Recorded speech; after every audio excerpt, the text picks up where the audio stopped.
अरे छीन लेब जा गदी बही खूनावा के नदी आ लिखी देत बानी पानावा पर।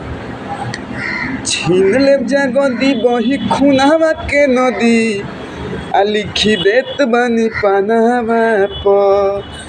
तो हलक में हाथ डाली खिजेब करे जा आज जे आई संविधानमा पर। हलक में हाथ डाली खींच लेम करे जाए हाथ जे आई संविधानमा पर।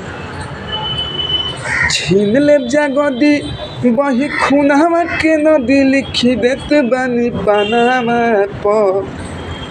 तो हलक में हाथ डाली खींच लेम करे जाए आज जे आई संविधानमा पर।